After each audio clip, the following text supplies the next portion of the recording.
ഒരു ഗ്രാമത്തിൽ ഹീറ എന്നു പേരുള്ള ഒരു മോശമായ ആളുണ്ടായിരുന്നു. ഹീറ ഗ്രാമത്തലവന്റെ മകനാണ്. അവൻ ദിവസം മുഴുവൻ രാമു പിന്നെ ഷാമുവിനോടൊപ്പം ചുറ്റിക്കറങ്ങിക്കൊണ്ട് നടക്കുമായിരുന്നു. ആ ഗ്രാമത്തിൽ അദ്ദേഹത്തിന് വളരെ ബഹുമാനമുണ്ടായിരുന്നു. അതുകൊണ്ട് ആ ഗ്രാമത്തിൽ ആരും തന്നെ ഹീറയ്ക്കെതിരായിട്ട് ഒന്നും സംസാരിക്കില്ല. ഒരു ദിവസം എന്തുണ്ടായെന്നാൽ ഹീറ രാം പിന്നെ ഷാമിനോടൊപ്പം കളിച്ചുകൊണ്ട് നടക്കുകയായിരുന്നു. അപ്പോഴാണ് അവന്റെ ശ്രദ്ധയിൽ ആ ഗ്രാമത്തിലെ തന്നെ വളരെ സുന്ദരിയായ പെൺകുട്ടിയുടെ മേലിൽ കൊണ്ടത്. ഞാൻ നിന്നെ കാണാൻ വേണ്ടി വന്നതാണ് ചാരു. നീ എവിടെയാ പോയത്? നിന്നോട് എത്ര വട്ടം പറഞ്ഞിട്ടുണ്ട് ഹീര, എന്റെ വഴിയിൽ കുറുകെ വരരുതെന്ന്. പിന്നെ ഞാൻ നിന്റെ അടുത്ത് കുറെ പ്രാവശ്യം പറഞ്ഞിട്ടുണ്ട് ചാരു. പിന്നെ ഞാൻ നിന്റെ വഴിയിൽ ഒരു പ്രാവശ്യം മാത്രല്ല 1000 പ്രാവശ്യം ഞാൻ വന്നേക്കും. കാരണം ഞാൻ നിന്നെ സ്നേഹിക്കുകയാണ് ചാരു. പക്ഷെ എനിക്ക് നിന്നോട് ഒട്ടും സ്നേഹമില്ല. അതുകൊണ്ട് എനിക്കൊരു പ്രശ്നമൊന്നുമില്ല. ഞാൻ നിന്നെ പ്രേമിച്ചോണ്ടേ ഇരിക്കുകയാണ്. അതുമാത്രം എനിക്ക് മതിയല്ലോ. ഗ്രാമത്തിലുള്ള മറ്റുള്ള പെൺകുട്ടികളെ പോലെ എന്നെ കരുതല്ല നീ. നിന്റെ അച്ഛൻ ഈ ഗ്രാമത്തിലെ തലവനായതുകൊണ്ടാണ് നിന്നെ കുറിച്ച് ഒന്നും സംസാരിക്കാത്തത്. പക്ഷെ ഞാൻ മറ്റുള്ള പെൺകുട്ടികളെ പോലെ അല്ല. നിന്നെ പോലെ വിഡ്ഢികളായി പെരുമാറുന്നവരെ കണ്ട് പേടിക്കാൻ. വളരെ ഓവറായിട്ട് പോവാണ് ചാരു. ഞാൻ നിന്നെ പ്രേമിക്കുകയാണെ അങ്ങനത്തെ കാര്യമൊന്നല്ല. നീ എന്റെ ഫ്രണ്ട്സിന് മുമ്പ് ഇങ്ങനെയൊന്നും അവമാനിപ്പിക്കണ്ട. നീ ഇപ്പൊ തന്നെ എനിക്ക് മര്യാദ തരാൻ നോക്കിക്കോളൂ. കാരണം ഞാൻ നിന്നെ കല്യാണം ചെയ്യാൻ പോവുകയാണ്. ഇല്ലെങ്കിൽ നീ എന്റെ ഭാര്യ ആയതിനു ശേഷം നീ എന്നെ എങ്ങനെയാണ് അവമാനിപ്പിക്കാൻ പോകുന്നത്? ഞാൻ എന്തു പറഞ്ഞാലും നിനക്ക് മനസ്സിലാവില്ല. എന്തിനാ ആവശ്യമില്ലാതെ സംസാരിക്കുന്നേ? നിന്നോട് ഞാൻ എത്ര വട്ടം പറയാനാ? നിന്നെ കണ്ടാലേ എനിക്ക് ഇഷ്ടപ്പെടുന്നില്ല. ഞാൻ ദിനേശിനെ പ്രണയിക്കുന്നു. ഞാൻ അദ്ദേഹത്തെ കല്യാണം കഴിക്കാൻ പോകുന്നു. ചാരു പറഞ്ഞത് കേട്ടിട്ട് ഹീരയുടെ കൂട്ടുകാരൻ രാമു ദേഷ്യത്തോടെ പറഞ്ഞു, അങ്ങനെ നിനക്ക് ദിനേശിനടുത്ത് എന്താണ് ഇഷ്ടമായിരിക്കുന്നത്? ഞങ്ങളുടെ ഹീര ചേട്ടൻ നീ ഇങ്ങനെ അവമാനിപ്പിക്കുകയാണല്ലോ.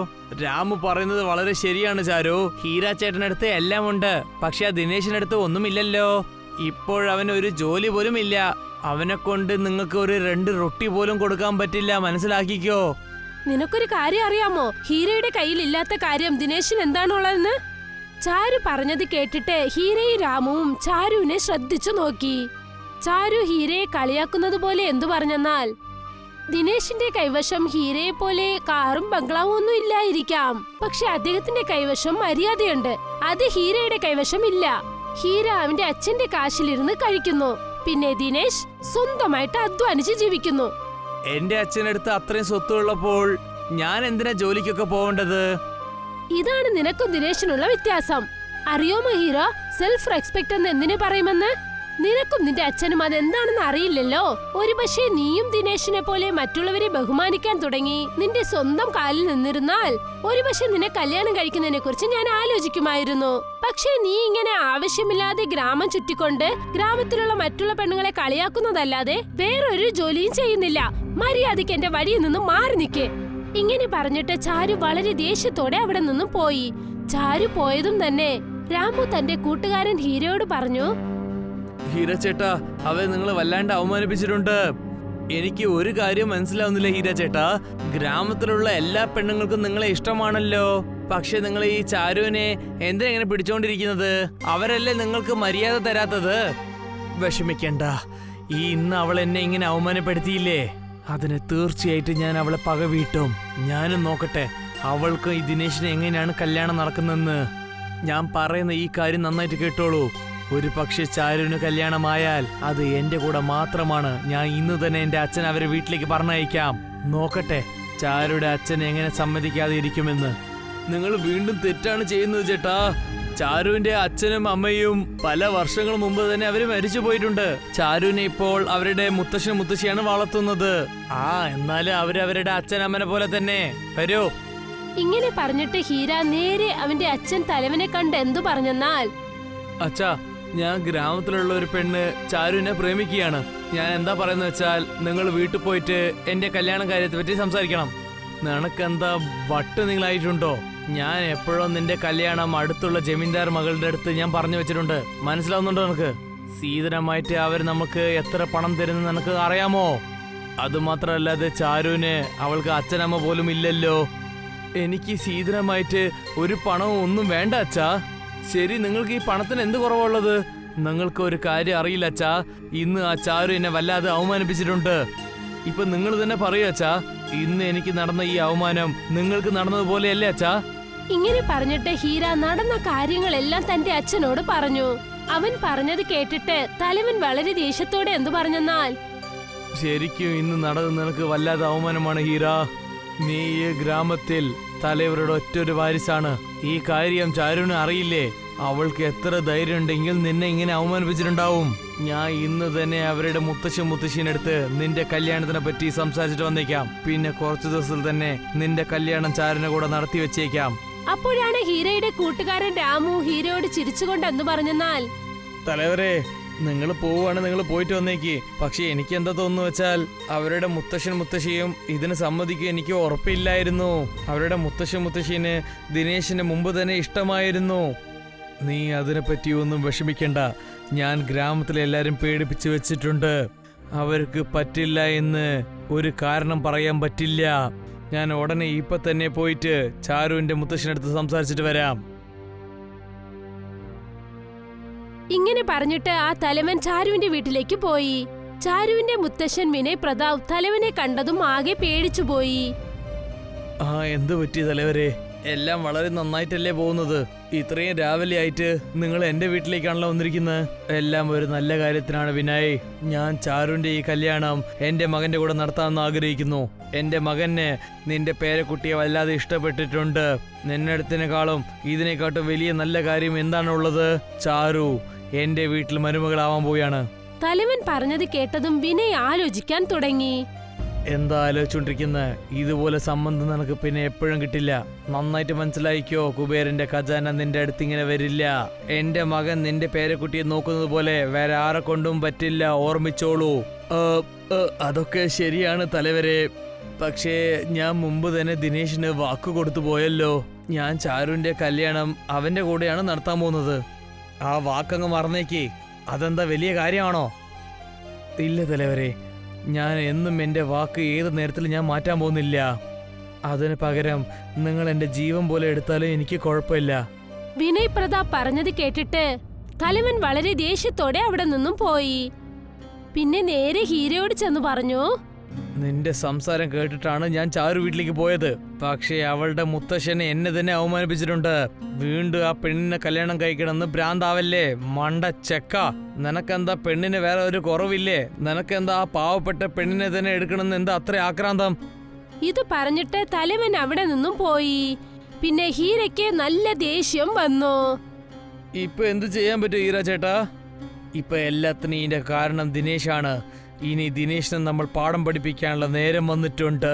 ഞാൻ പറയുന്നത് നിങ്ങൾ രണ്ടുപേരും ശ്രദ്ധയോടെ കേൾക്കണം. ഹീര അവർ രണ്ടുപേരുടെ ചെവികളിലും എന്തോ ഒരു കാര്യം പറഞ്ഞു. ഹീര പറഞ്ഞ ആലോചന കേട്ടതും ഷാമു പിന്നെ രാമുവിന്റെ മുഖത്ത് ഒരു വ്യത്യസ്തമായ ചിരി വന്നു.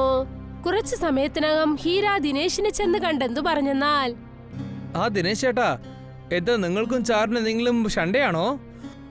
ഇല്ലല്ലോ. നിങ്ങൾ എന്തിനാ അങ്ങനെയൊക്കെ ചോദിക്കുന്നത്? കുറച്ചു നേരം മുമ്പാണ് നമ്മൾ ചാരു ഗ്രാമത്തിനടുത്തുള്ള പർവ്വതമലേന്റെ അടുത്ത് നടക്കുന്നത് ഞാൻ കണ്ടല്ലോ. ഇവിടെ നോക്കു ചേട്ടാ, നിങ്ങൾക്ക് എന്നെ അറിയാലോ. ആ പർവ്വതമല എപ്പ വേണമെങ്കിലും പൊട്ടാം. ഞാൻ എന്താ വിചാരിച്ചാൽ ചാരു നിങ്ങൾക്ക് ഷണ്ടയായും തോന്നി. അതുകൊണ്ടായിരിക്കും ചാരു ആ സ്ഥലത്ത് പോയെന്ന് തോന്നുന്നത്. ഹീര ചേട്ടൻ പറയുന്നത് വളരെ ശരിയാണ്. ഞാൻ തന്നെ എന്റെ കണ്ണുകൊണ്ട് കണ്ടതാണ് ചാരു ആ പർവ്വതമലയിൽ പോയി നോക്കുന്നത്. നിങ്ങൾ എല്ലാവരും ചേർന്ന് എന്നെ മണ്ടനാക്കാൻ നോക്കുകയാണോ? എനിക്ക് നന്നായിട്ട് അറിയാം നീ ചാരുവിനെ സ്നേഹിക്കുന്നുണ്ടെന്ന്. നിന്റെ അടുത്ത് പറയാനുള്ളത് എന്റെ കടമയാണ് ദിനേശ്. നീ വിശ്വസിക്കാത്തതും നിന്റെ ഇഷ്ടമാണ്. നന്നായിട്ട് ആലോചിച്ചോളൂ. ഒരു പക്ഷേ ചാരുവിന് എന്തെങ്കിലും സംഭവിച്ചാൽ പിന്നെ ജീവിതം മുഴുവനും നീ തന്നെ നിനക്ക് മാപ്പ് തരാൻ പറ്റില്ല. ഹീര പറഞ്ഞത് കേട്ടിട്ട് ദിനേശ് ആകെ പേടിച്ചു പോയി. അവൻ അവിടെ നിന്നും നേരെ ആ അഗ്നിപർവ്വതത്തിനടുത്തേക്ക് ഓടി. ആ അഗ്നിപർവ്വതത്തിൽ നിന്നും വ്യത്യസ്തമായ ശബ്ദങ്ങൾ വന്നുകൊണ്ടിരുന്നു.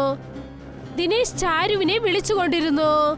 അപ്പോഴാണ് ഷാമു പുറകിൽ നിന്നും ശബ്ദമില്ലാതെ വന്ന് ദിനേശിനെ അഗ്നിപർവ്വതത്തിനകത്തേക്ക് തള്ളിവിട്ടു. ദിനേശ് നിലവിളിച്ചുകൊണ്ട് അഗ്നിപർവ്വതത്തിനകത്ത് ചെന്ന് വീണു. പക്ഷേ ദിനേശ് അകത്ത് വീണതും അവിടെയുണ്ടായിരുന്ന സംഭവം കണ്ട് അവൻ അതിശയിച്ചു പോയി നോക്കി നിന്നു. അവൻ എന്തു കണ്ടെന്നാൽ ആ അഗ്നിപർവ്വതത്തിനകത്ത് ഒരു വലിയ ഗ്രാമം തന്നെ ഉണ്ടായിരുന്നു. ദിനേശ് നോക്കിയപ്പോൾ അവിടെയുള്ള എല്ലാ വീടുകളും ലാവ കൊണ്ട് ഉണ്ടാക്കിയതുപോലെ ഇരുന്നു. പിന്നെ അവിടെയുള്ള ജനങ്ങൾ കൃഷിക്ക് വെള്ളത്തിനു പകരം ലാവകളെ ഉപയോഗിച്ചുകൊണ്ടിരുന്നു. പേടിക്കണ്ട, ഇപ്പോഴീ ലാവ നിന്നെ ഒന്നും ചെയ്യില്ല. പക്ഷെ ഇതെങ്ങനെ സംഭവിച്ചു? ഈ പർവ്വതമലേന്റെ അകത്ത് ഒരു മൊത്ത ഗ്രാമമുണ്ടല്ലോ. ഇത് നടക്കാൻ സാധ്യതയില്ല. ഇതൊന്നും ഞാൻ കണ്ണുകൊണ്ട് കാണുന്ന ഭ്രമയല്ലല്ലോ. ഇല്ലെങ്കിൽ ഞാൻ മരിച്ചു പോയോ? ഇല്ല, നീ ജീവനോടെ ഉള്ളത്. വരൂ, ഞാൻ നിനക്ക് ഈ ഗ്രാമം മുഴുവനും ചുറ്റി കാണിച്ചു തരാം. അതിനുശേഷം നിന്റെ എല്ലാ ചോദ്യത്തിനും ഉത്തരമുണ്ടാവും. ആദ്യം എന്റെ കൂടെ വരൂ. ഇങ്ങനെ പറഞ്ഞിട്ട് ആ മനുഷ്യൻ ദിനേശിന് ആ ഗ്രാമം മുഴുവൻ ചുറ്റിക്കാണിച്ചു. അപ്പോഴാണ് ഒരു വയസ്സായ ആൾ ദിനേശിനെ ശ്രദ്ധിച്ചു നോക്കിക്കൊണ്ടിരുന്നത്. ഇവിടെ നോക്കൂ മോനെ, നിന്റെ മുത്തശ്ശന്റെ പേര് സുഖിയല്ലേ? ആ, പക്ഷെ നിങ്ങൾക്ക് ഇങ്ങനെ അറിയാം? പാവം ദിനേശിന് എന്തോ അറിയില്ല, ആ വയസ്സാളുടെ മുഖം എവിടെയോ കണ്ടതുപോലെ തോന്നി. ഞങ്ങളുടെ ഫോട്ടോ ഞാൻ എന്റെ മുത്തശ്ശന്റെ കൂടെ കണ്ടിട്ടുണ്ടല്ലോ. ഞാൻ എപ്പോഴും എന്റെ മുത്തശ്ശന്റെ അടുത്ത് നിങ്ങളെ പറ്റി ചോദിക്കുമ്പോൾ അദ്ദേഹം എന്താ പറയുന്ന വെച്ചാൽ നിങ്ങൾ അദ്ദേഹത്തിന്റെ ഒരു നല്ല സുഹൃത്താണെന്ന്. അതല്ലാതെ നിങ്ങളെപ്പറ്റി അവർ വേറെ ഒന്നും പറഞ്ഞിട്ടില്ല. കാരണം ആ രഹസ്യത്തിനെ പറ്റി ഗ്രാമത്തിലുള്ള ഒരു ആൾക്കാർക്കും മറ്റു ആൾക്കാരുടെ അടുത്ത് ഇതിനെപ്പറ്റി പറയില്ല. സത്യം എന്താണെന്ന് വെച്ചാൽ അവനും മറ്റുള്ളവരെ പോലെ ഇന്നും പേടിച്ചോണ്ടിരിക്കുകയാണ്. എനിക്കൊന്നും മനസ്സിലാവുന്നില്ലല്ലോ. ഞാൻ നിനക്ക് എല്ലാ കാര്യവും പറയാം മോനെ. പല വർഷങ്ങൾ മുമ്പ് ആ പർവ്വതമല അതിന്റെ പണി തുടങ്ങുകയായിരുന്നു. ഗവൺമെന്റിന്റെ ഭാഗത്തു നിന്ന് നമ്മുടെ ഗ്രാമത്തിന്റെ ഭാഗത്തു നിന്ന് എന്ത് പറഞ്ഞെന്ന് വെച്ചാൽ ഗ്രാമത്തിലുള്ള എല്ലാവരും ഉടനെ ഗാലി ചെയ്യണമെന്ന് പറഞ്ഞു. പർവ്വതമല എപ്പോ വേണമെങ്കിലും വെടിക്കുമെന്ന് പറഞ്ഞു. ഞങ്ങൾ എല്ലാവരും ആ ഗ്രാമം ഗാലി ചെയ്യാൻ വേണ്ടി തയ്യാറായിരുന്നു. പക്ഷേ നേരത്തിന് ഒരു ദിവസം മുമ്പ് തന്നെ ആ മല പൊട്ടാൻ തുടങ്ങി. പിന്നെ ഗ്രാമത്തിലെ എല്ലാ സ്ഥലത്തും അത് പറവി തുടങ്ങി. ഗ്രാമത്തിലുള്ള എല്ലാ ആൾക്കാരും അവർ ജീവനോട് രക്ഷപ്പെടാൻ നോക്കി. പർവ്വതമലേന്റെ ലാവ എല്ലാ സ്ഥലത്തും പറവാനും തുടങ്ങി. ഗ്രാമത്തിലുള്ള ജനങ്ങൾ എല്ലാവരും അവരുടെ ജീവനോട് രക്ഷപ്പെടാൻ വേണ്ടി അവർ ശ്രമിക്കാനും തുടങ്ങി. അപ്പോഴാണ് ഈ ഗ്രാമത്തിൽ ഒരു വലിയ സാധു ഈ ഗ്രാമത്തിലേക്ക് വന്നത്. പിന്നെ അദ്ദേഹത്തിന്റെ ബലത്തിന്റെ ശക്തി കൊണ്ട് ആ പർവ്വതമലേന്റെ ലാവ അവിടെ തന്നെ പുള്ളി നിർത്തി വെച്ചു. പിന്നെ ഞങ്ങൾ എല്ലാവരെയും വളരെ ശ്രദ്ധയോടെ രക്ഷിപ്പിച്ചു. എല്ലാ കാര്യവും സാധാരണമായി ആയതിനു ശേഷം ആ സാധു ഞങ്ങളുടെ കൂടെ തന്നെ ഗ്രാമത്തിലേക്ക് തിരിച്ചു വന്നു. പിന്നെ അദ്ദേഹം ഞങ്ങളുടെ കൂടെ തന്നെ നിൽക്കാനുള്ള അനുമതിയും വാങ്ങിച്ചു. പക്ഷേ ഗ്രാമത്തിലെ ജനങ്ങളോ അദ്ദേഹത്തിന് അവമാനപ്പെടുത്തി ഗ്രാമത്തിൽ നിന്ന് പുറത്താക്കി. ഗ്രാമത്തിലെ ജനങ്ങൾ എന്താ വിചാരിച്ചു വെച്ചാൽ ആ ലാവ നിർത്തിയത് സാധുവിന്റെ ശക്തിയില്ല എന്ന് കരുതി. അതിനു പകരം ഈർക്കയായിട്ട് നടന്നെന്ന് വിചാരിച്ചത്. അതുകൊണ്ട് അദ്ദേഹം വല്ലാതെ ദേഷ്യപ്പെട്ടുകൊണ്ടിരുന്നു. അതുകൊണ്ട് അദ്ദേഹം മൊത്ത ഗ്രാമത്തിനും അദ്ദേഹം ശാപം നൽകി. ആ നേരത്തിൽ എത്ര ജനങ്ങൾ ആ ഗ്രാമത്തിലുണ്ടായിരുന്നോ അവരെല്ലാവരും പർവ്വതമലേന്റെ താഴെ ഉണ്ടാവണമെന്ന് വിചാരിച്ചു. അവരെ കൊണ്ട് കാലം തന്നെ നിന്ന് തന്നെ പോയി.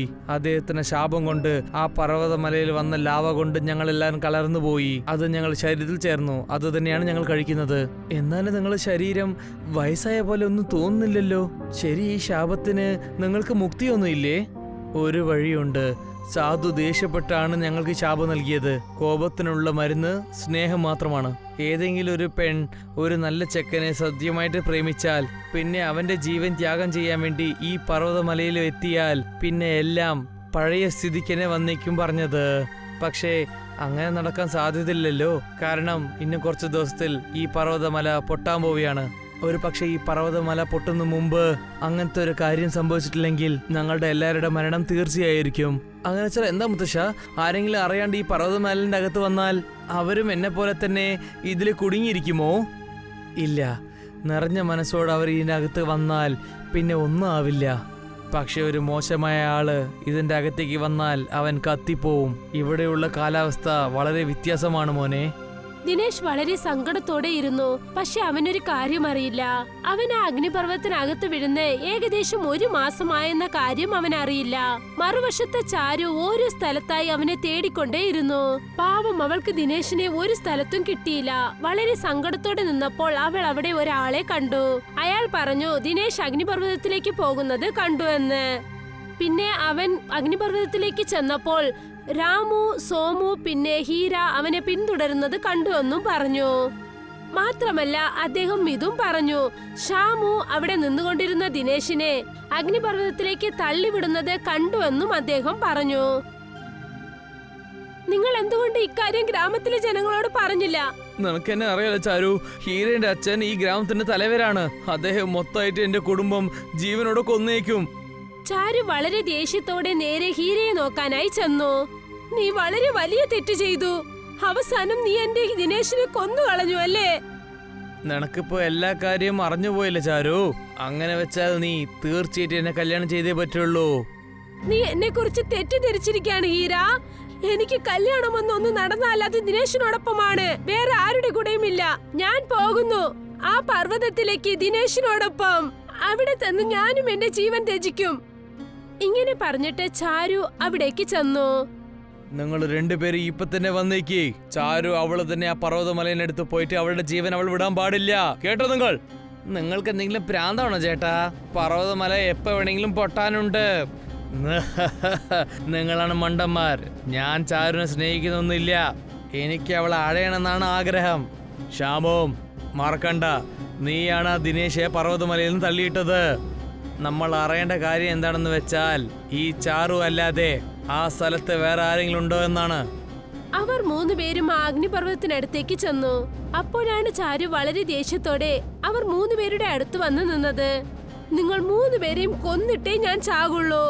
പെട്ടെന്ന് ചാരു ദേഷ്യത്തോടെ വന്ന് അവർ മൂന്നുപേരെയും ആ പർവ്വതത്തിലേക്ക് തള്ളിവിട്ടു. അവർ മൂന്നുപേരും അതിൽ വീണതും തന്നെ കത്തിച്ചാമ്പലായി. ഞാനും നിന്റെ അടുത്തേക്ക് വന്നേക്കാം ദിനേശ്.